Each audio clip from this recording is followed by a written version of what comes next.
Good morning. This is Lance from Food and Beverage Department. How may I help you?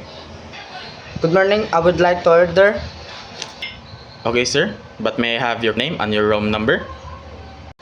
Okay, I'm Angelo at room 158. Okay, sir. What would you like to order?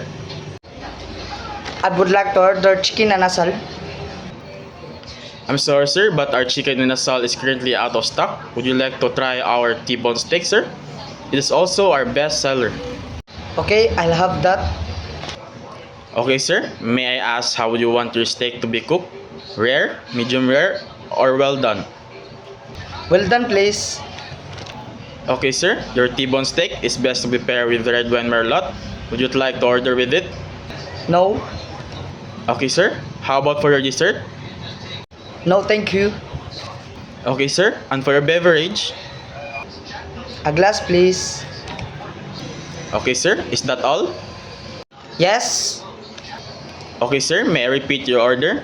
You ordered the T-bone steak, cooked well done, and a glass of water.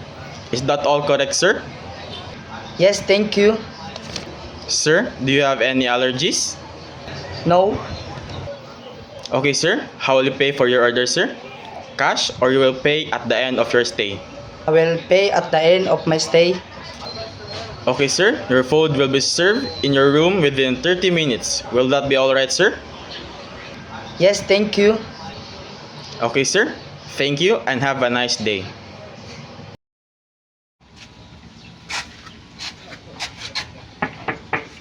Room service. Room service. Yes. May I come in, sir? Okay.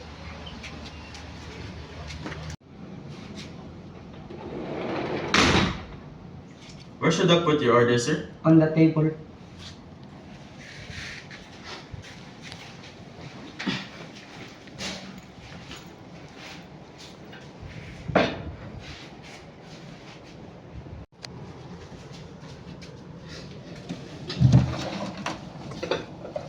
Here's your T-bone steak, sir. Cook well done. And a glass of water. Here's your bill, sir. Can you please sign the bill? Thank you, sir. Have a nice day.